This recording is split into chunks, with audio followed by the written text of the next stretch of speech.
이스라엘의 역사는 아브라함 때부터 시작이 된다고 볼 수 있습니다.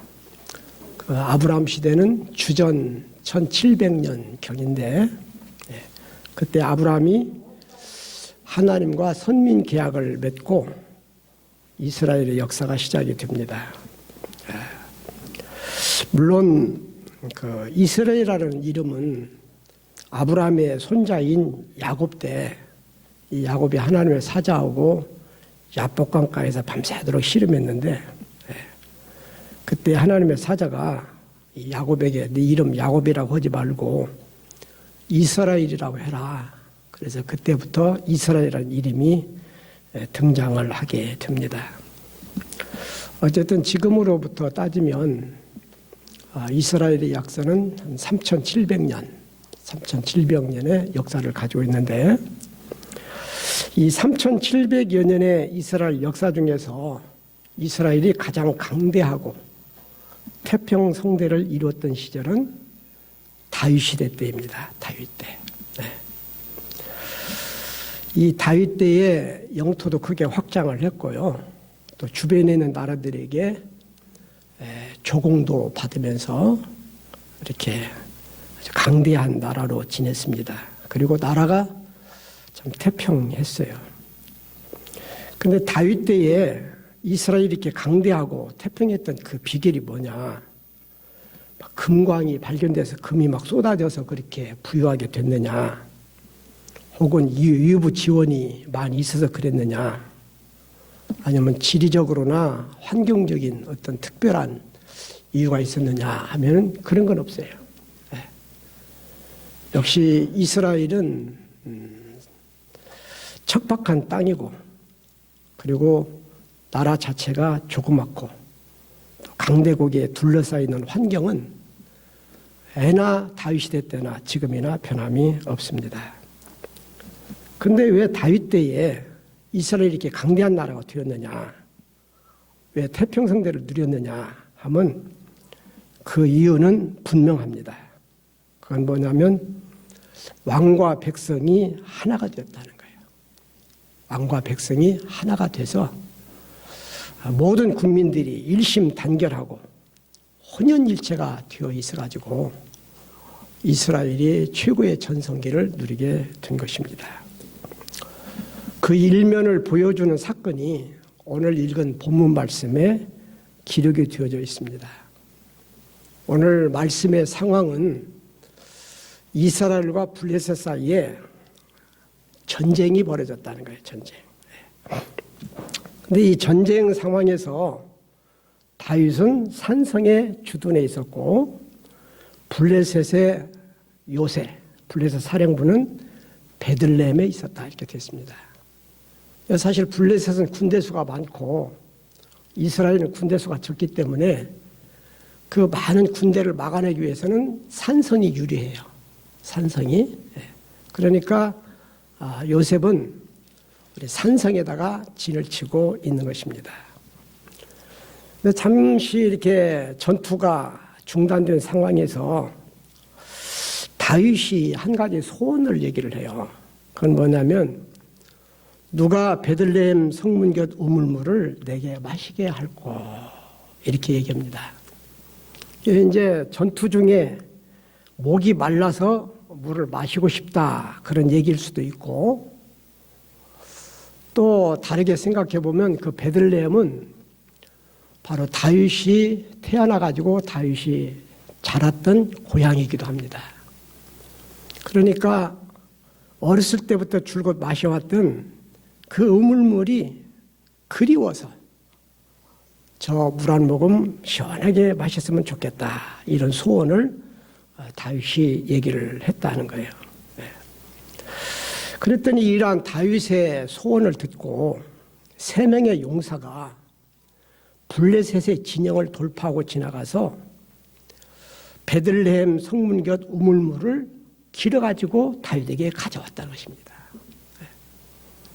그냥 물을 떠올 수 있는 곳이 아니고 거기에는 블레셋의 사령부가 주둔하고 있는 지역이에요. 그렇기 때문에 자칫 붙잡혀서 생명을 잃을 수 있는 위험한 곳인데도 부하 3명의 장수가 적진 속에 뛰어들어가서 물을 길어가지고 온 거죠. 그래서 다윗에게 물을 바쳤습니다. 그랬더니 다윗이 그 물을 막 벌컥 그냥 맛있게 마시는 것이 아니라 부하들이 떠온 물을 땅에다가 그냥 쏟아버려요. 우리 성경에는 여호와께 부어드렸다 그렇게 되어 있습니다. 물을 마시고 싶다고 소원했지만 부하들이 위험을 무릅쓰고 떠온 그 물을 마시는 게 아니라 땅에 쏟으면서 여호와께 부어드렸다.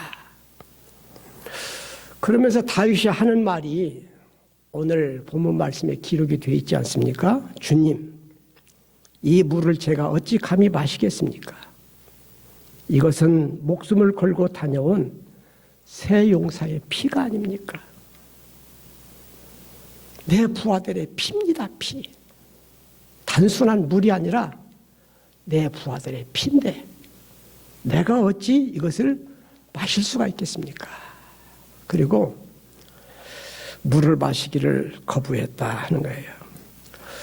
이 사건을 보게 되어지면 왕과 신하 간에 상호 배려하는 마음이 아주 극진했다는 것을 우리가 알 수가 있습니다.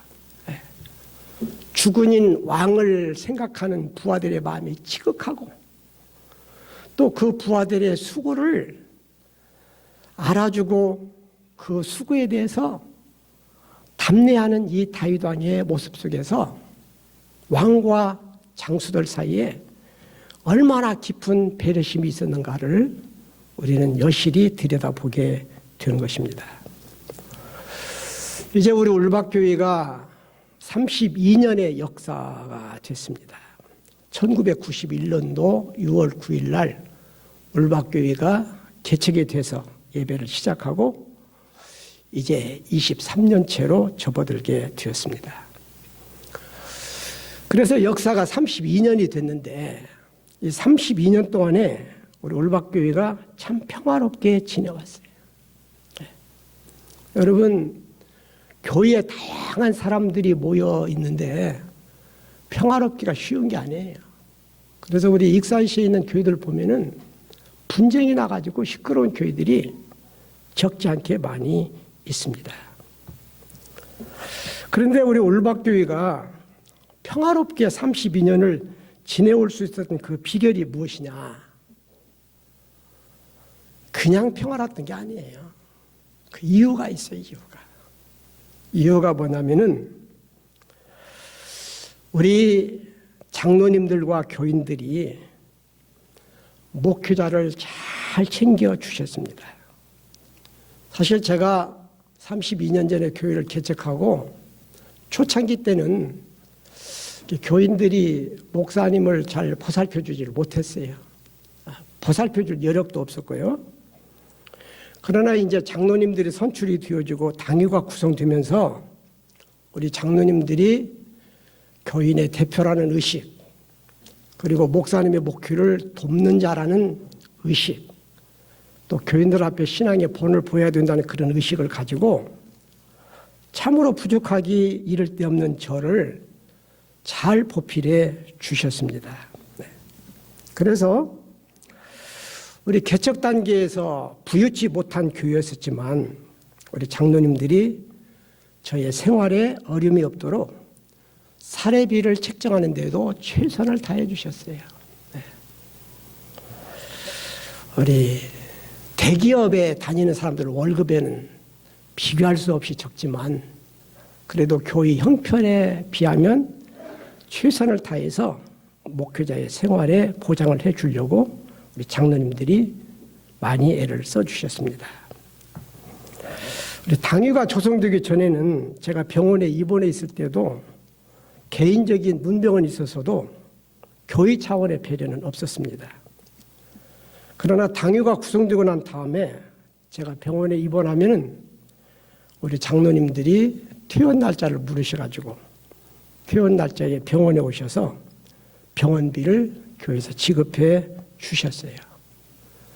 제가 6인실에 입원해 있으면 목사님 프라이버시가 계시는데 여기 계시면 안 되지요. 그래서 2인실로, 1인실로 옮겨주시는 조치도 우리 장로님들이 해주셨습니다. 1년에 2차례씩 대신방을 실시를 했는데 신방이 끝나면 교인들 가정마다 신방하시느라고 수고하셨다고, 얼마나 피곤하시냐고 저에게 일주일 동안 휴가도 이렇게 허락해 주셨고 또 휴가비도 지급을 해 주시면서 우리 목사의 수고에 대해서 우리 장로님들이 깊은 배려를 해 주셨습니다. 그리고 목사님이 은퇴할 때는 그래도 거할 집이라도 있어야 되지 않겠습니까? 그래서 15년 전부터 우리 교회가 저의 은퇴를 대비해서 매달 100만 원씩 은퇴 적립을 해 주셨습니다. 이렇게 우리 교회와 우리 장로님들이 목회자에 대한 배려를 해 주셨어요. 이러한 배려와 깊은 사랑과 섬김 속에 저는 늘 교회에 감사했고요. 그러면서 내가 목자로서 부족하지만 교회를 위해서 그리고 교인들을 위해서 최선을 다해야 되겠다. 그런 마음과 다짐을 늘 할 수 있었습니다. 교회가 이제 목회자에게 이렇게 배려를 해주는데 또 목사님은 대접만 딸꾹딸꾹 받고 있으면 안 되잖아요. 에? 교회가 목사님을 그렇게 정성스럽게 섬기는 것에 반해서 목회자도 또 교회 잘 해야 되잖아요.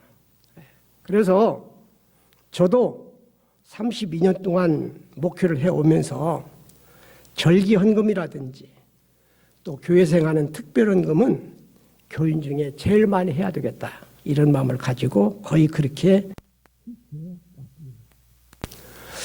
그리고 물질에 대한 욕심에서 벗어나서 물질에 초연하게 제가 지내올 수 있었어요. 왜냐하면 은퇴해도 은퇴 적립금이 있으니까 그래도 호화롭게는 살지 못해도 은퇴 후에 여생을 그래도 살아갈 수는 있지 않느냐 이런 자신감이 있었기 때문에 그랬습니다. 제가 병원에 입원해서 교회에서 병원비를 지급해 줬지만 제가 퇴원해서는 거기에 걸맞는 교회에서 지원해 준 금액에 상당하는 감사한금을 반드시 교회 앞에 드렸습니다. 우리 교회에서 해마다 생일이 되어지면 저한테 생일 축하금으로 20만 원씩 드립니다. 그 20만 원을 제가 개인적으로 한 번도 써본 적이 없습니다. 그대로 교회 앞에 감사한금으로 드렸습니다. 그리고 제가 혹시 경제적인 여유가 있을 경우에는 교인들 개개인에게 구제비로도 사용을 하고 위로금으로 사용하기도 하고 그리고 교인들이 저에게 대접을 할 경우는 받기만 하지 않고 꼭 조그마한 것이라도 보답을 하면서 교인들의 사랑에 보답하는 그런 마음으로 목회를 해왔습니다. 모든 교인들이 전부 다 그러지는 않을 것이지만 보편적으로 우리 교인들은 저에게 물욕 없는 목사라고 얘기를 해요. 그리고 사랑이 많은 목사님이라고 이야기하는 교인들이 많이 있습니다.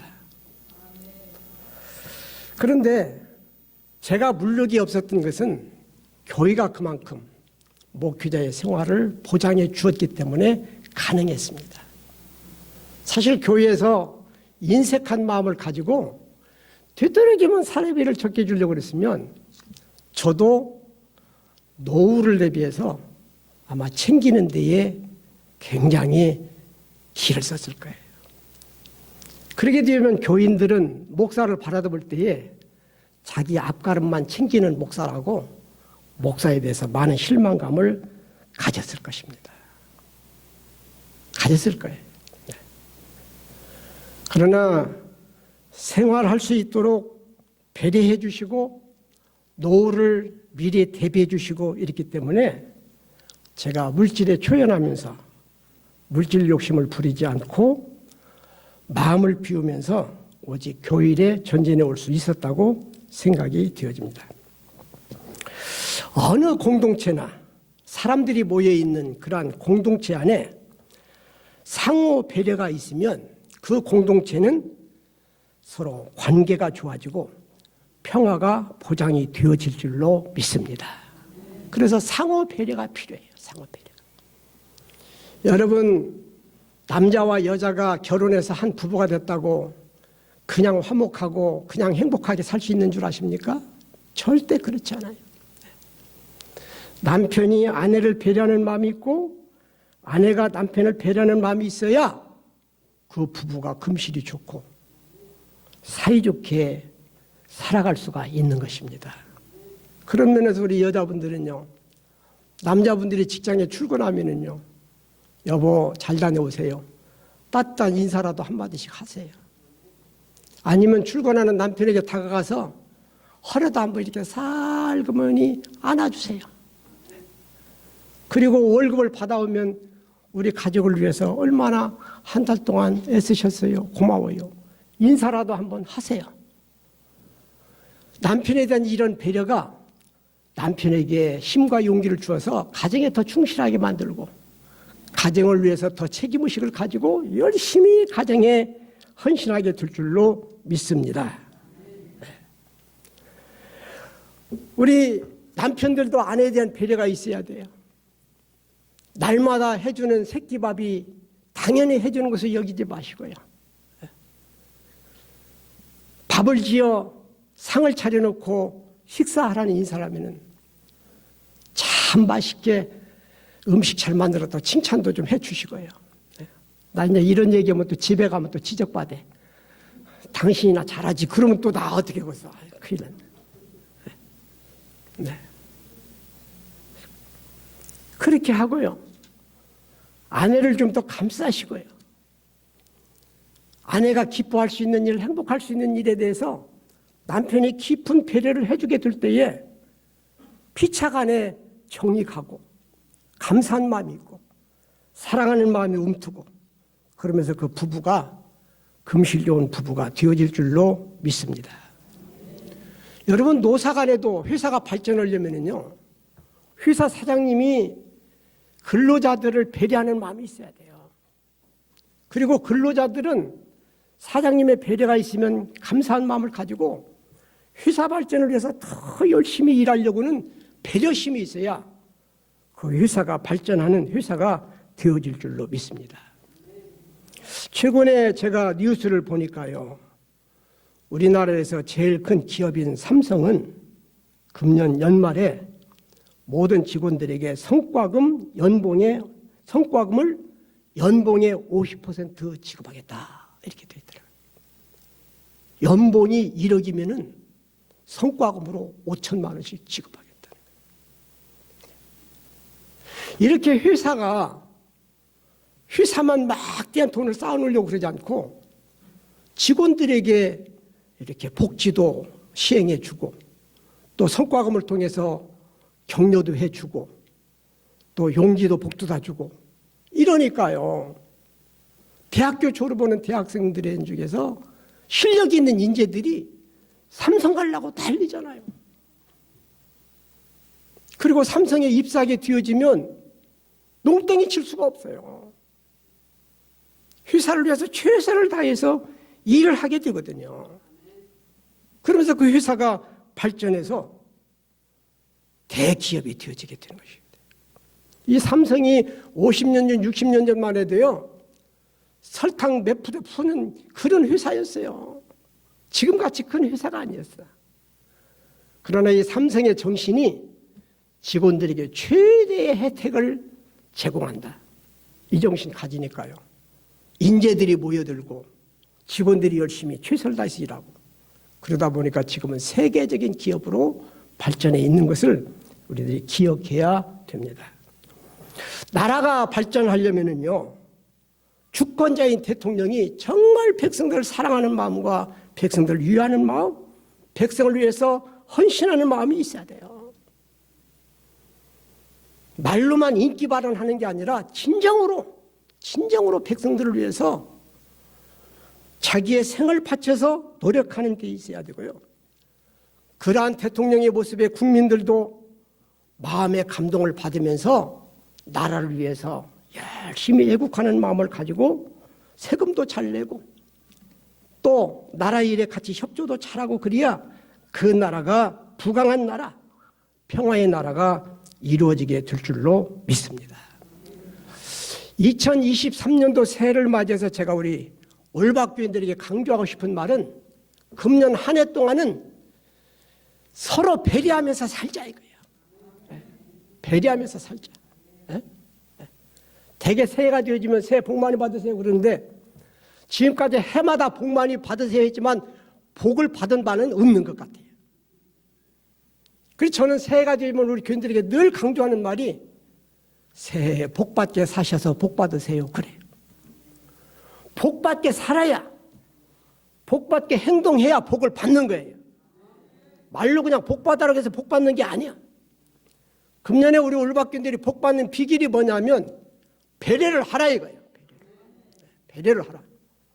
남편은 아내 배려하고요. 아내는 남편 배려하고요. 사장님은 직원들 배려하고 직원들은 사장님 배려하고 말이죠.